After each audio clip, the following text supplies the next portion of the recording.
ब्रह्मांड एक रहस्यमय और विशाल स्थान है और हमारे सौरमंडल की सीमाएं भी उतनी ही रोमांचक और रहस्यमयी हैं। जहां एक ओर ग्रह, उपग्रह, क्षुद्र ग्रह और धूमकेतु हमारे सौरमंडल के आंतरिक हिस्से में स्थित हैं, वहीं दूसरी ओर बहुत दूर एक और रहस्यमयी परत है जो सूरज से इतनी दूर है कि प्रकाश को वहां पहुंचने में 1 साल लग जाए। ऐसी जगह जहां अरबों बर्फीले पिंड छिपे हैं। यह है ऊर्ट क्लाउड, हमारे सौरमंडल का सबसे रहस्यमयी कोना। आज जानेंगे इसके बारे में वो सब कुछ जो आपने कभी सोचा भी नहीं होगा। नमस्कार, आप देख रहे हैं द अनएम्प्लॉयड एस्ट्रोनॉट। तो चलिए आज की इस रोमांचक यात्रा में जानते हैं ओर्ट क्लाउड के बारे में, इसके बनने की कहानी, इसमें छुपे राज और वो सवाल जिनका जवाब आज भी वैज्ञानिक खोज रहे हैं। ओर्ट क्लाउड हमारे सौरमंडल की एक परिकल्पित सीमा है जहां अरबों बर्फीले पिंड, छोटे छोटे ग्रहों के टुकड़े और धूमकेतु जैसे ऑब्जेक्ट्स मौजूद हैं। यह बादल एक गोलाकार आवरण के रूप में पूरे सौरमंडल को घेरे हुए है।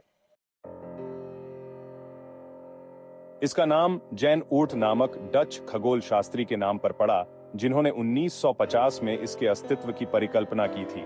उन्होंने देखा कि जो धूमकेतु सौरमंडल में आते हैं वे इतनी दूर से आते हैं कि उनके स्रोत के लिए कोई ज्ञात स्थान नहीं था। इसीलिए उन्होंने इस बादल के अस्तित्व की संभावना जताई। ओर्ट क्लाउड के पिंड मुख्य रूप से जमे हुए पानी, मीथेन, अमोनिया, कार्बन मोनोऑक्साइड और नाइट्रोजन से बने हैं। ये पदार्थ सौरमंडल के प्रारंभिक चरण में ग्रहों के निर्माण के बाद बचे हुए अवशेष हैं। बाहरी ओर्ट क्लाउड में पिंडों की कक्षाएं अत्यधिक लंबी और यादृच्छिक दिशाओं में हैं। ओर्ट क्लाउड की सूर्य से दूरी लगभग 2000 एस्ट्रोनॉमिकल यूनिट्स से 1,00,000 एस्ट्रोनॉमिकल यूनिट्स है। एक एस्ट्रोनॉमिकल यूनिट्स का मतलब है पृथ्वी से सूर्य की दूरी, यानी लगभग 15 करोड़ किलोमीटर। ये लगभग 1 प्रकाश वर्ष तक फैला हुआ है। इसे कभी कभी हिल्स क्लाउड कहा जाता है, जिसकी सीमा 2000 से 20,000 एस्ट्रोनॉमिकल यूनिट्स तक मानी जाती है। ओर्ट क्लाउड का मुख्य गोलाकार क्षेत्र 20,000 एस्ट्रोनॉमिकल यूनिट्स से शुरू होकर 1,00,000 एस्ट्रोनॉमिकल यूनिट्स तक फैला हुआ हो सकता है। ओर्ट क्लाउड के पिंडों की कक्षाएं आकाशगंगा के गुरुत्वाकर्षण के पास से गुजरने वाले तारों और सूर्य के प्रभाव से निरंतर परिवर्तित होती रहती हैं। इस कारण कुछ पिंड सौरमंडल के आंतरिक भाग में प्रवेश करके धूमकेतु बन जाते हैं। यह वस्तुएं आमतौर पर धूमकेतु जैसे आकार की होती हैं, यानी बर्फ और धूल के मिश्रण से बने पिंड। ये जब सूर्य के पास आते हैं तो इनसे पूंछ निकलती है और ये चमकने लगते हैं। ओर्ट क्लाउड के बनने की प्रक्रिया को लेकर वैज्ञानिकों के पास कई सिद्धांत हैं। सबसे लोकप्रिय सिद्धांतों में से एक यह है कि सौरमंडल की उत्पत्ति के समय लगभग 4.6 अरब वर्ष पहले जब ग्रह बन रहे थे, तब लाखों करोड़ों बर्फीले पिंड और छोटे ग्रह भी बने और विशाल ग्रहों जैसे बृहस्पति और शनि के गुरुत्वाकर्षण बल ने इन छोटे पिंडों को सौरमंडल के बाहरी क्षेत्र में फेंक दिया। वहां जाकर ये पिंड सौरमंडल की सीमा पर जाकर स्थिर हो गए और इन्होंने एक गोलाकार बादल का रूप ले लिया। ओर्ट क्लाउड का सबसे मुख्य प्रमाण हमें धूमकेतुओं के माध्यम से मिलता है। धूमकेतुओं को 2 भागों में बांटा गया है। एक, शॉर्ट पीरियड कॉमेट्स, यानी कम समय वाले धूमकेतु। ये अधिकतर केपर बेल्ट से आते हैं।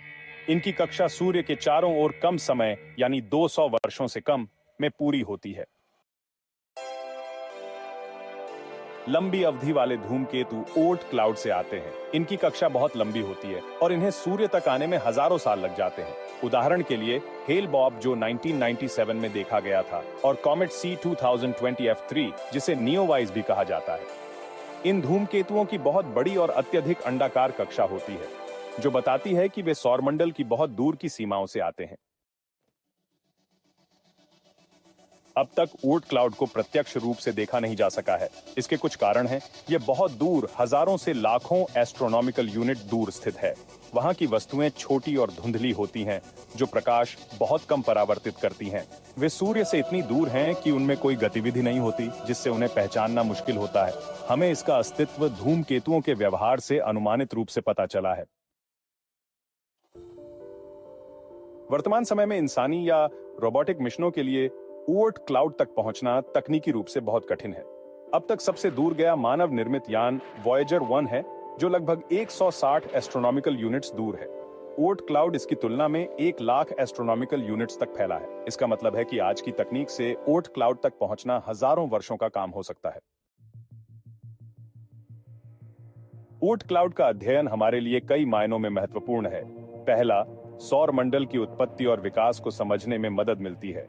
दूसरा, यह अंतरिक्ष से आने वाले खतरों जैसे धूमकेतुओं का स्रोत है, जिससे धरती को भी खतरा हो सकता है। तीसरा, यह इंटरस्टेलर स्पेस और हमारे सौर मंडल की सीमा को परिभाषित करता है। भविष्य में जैसे जैसे हमारी तकनीक में सुधार होगा, वैज्ञानिक बेहतर टेलीस्कोप्स की सहायता से ओर्ट क्लाउड के संकेत खोजेंगे। हो सकता है कोई स्पेस मिशन भी डिजाइन किया जाए जो इसकी दिशा में प्रस्थान करे, और हम इस बात को और अच्छे से समझ पाएंगे कि हमारा सौर मंडल किन सीमाओं तक फैला है। अब बात करते हैं कुछ रोचक तथ्यों के बारे में। पहला, अगर ओर्ट क्लाउड के सभी पिंडों को मिलाकर देखा जाए तो यह पृथ्वी से 5 गुना अधिक द्रव्यमान हो सकता है। दूसरा, ओर्ट क्लाउड से आने वाला कोई धूमकेतु यदि पृथ्वी से टकरा जाए तो विनाशकारी परिणाम हो सकते हैं। तीसरा, कुछ वैज्ञानिक मानते हैं कि ओर्ट क्लाउड में अरबों पिंड हो सकते हैं, यानी हर इंसान के लिए एक धूमकेतु से ज्यादा। और चौथा, कॉमेट हेल बॉप ने लगभग 4000 साल की यात्रा कर सूर्य के पास पहुंचने के बाद हमें 1997 में अद्भुत दृश्य दिया। ओर्ट क्लाउड में पिंडों की संख्या और आकार। संख्या का अनुमान, बाहरी ओर्ट क्लाउड में 1 ट्रिलियन से अधिक पिंड मौजूद हो सकते हैं, जिनमें से अधिकांश का व्यास 1 किलोमीटर से अधिक है। और आंतरिक ओर्ट क्लाउड, जिसे हिल्स क्लाउड भी कहते हैं, और भी सघन है।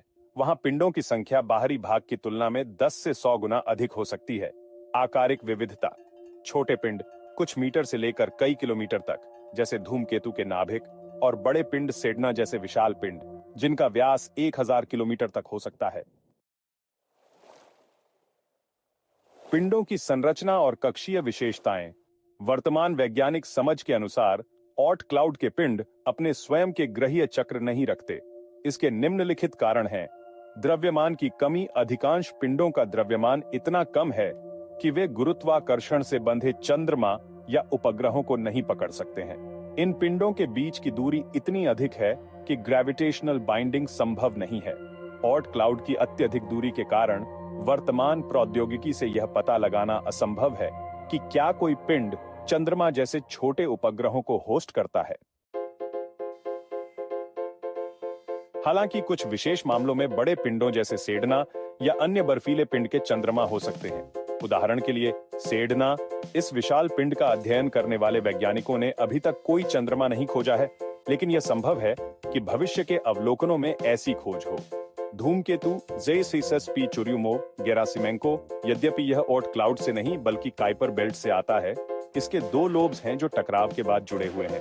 यह दर्शाता है कि बर्फीले पिंडों में जटिल संरचनाएं हो सकती हैं। ओर्ट क्लाउड के पिंड अकेले यात्रा करते हैं और अपने गुरुत्वाकर्षण से बंधे उपग्रहों की व्यवस्था बनाने में असमर्थ हैं। हालांकि यह क्षेत्र सौर मंडल के इतिहास और ब्रह्मांडीय पिंडों के विकास को समझने के लिए महत्वपूर्ण है। भविष्य में उन्नत दूरबीनें और इंटरस्टेलर मिशन जैसे ब्रेक थ्रू स्टारशॉट इस रहस्यमयी क्षेत्र के बारे में नई जानकारी प्रदान कर सकते हैं। ओर्ट क्लाउड सौर मंडल की सबसे दूरस्थ और रहस्यमयी संरचना मुख्य रूप से बर्फीले पिंडों, धूमकेतुओं और प्राचीन अवशेषों से बना है, जो सौर मंडल के निर्माण काल लगभग 4.6 अरब वर्ष पहले से संरक्षित हैं। यहाँ के पिंडों की संख्या और प्रकृति को समझने के लिए वैज्ञानिकों ने कंप्यूटर मॉडल, धूमकेतु कक्षाओं के विश्लेषण और तारकीय गुरुत्वाकर्षण प्रभावों का अध्ययन किया है। तो दोस्तों, ये थी हमारी आज की यात्रा सौरमंडल की सबसे रहस्यमयी सीमा ओर्ट क्लाउड तक। हमने जाना कि कैसे अरबों सालों से ये बर्फीले पिंड हमारे सौरमंडल के इतिहास को अपने भीतर समेटे हुए हैं और कैसे कभी-कभी ये धूमकेतु बनकर हमारी ओर आते हैं। भले ही आज तक कोई अंतरिक्ष यान वहां नहीं पहुंचा, लेकिन ओर्ट क्लाउड हमें याद दिलाता है कि ब्रह्मांड में अनगिनत रहस्य छुपे हैं, जिन्हें जानने की हमारी जिज्ञासा कभी खत्म नहीं होनी चाहिए। अगर आपको ये वीडियो पसंद आया हो तो लाइक और सब्सक्राइब जरूर करें और कमेंट में बताएं कि आप और कौन से ब्रह्मांडीय रहस्य जानना चाहते हैं। मिलते हैं अगली रोमांचक यात्रा में। तब तक के लिए दी अनएम्प्लॉयड एस्ट्रोनॉट पर बने रहिए और ब्रह्मांड को एक्सप्लोर करते रहिए।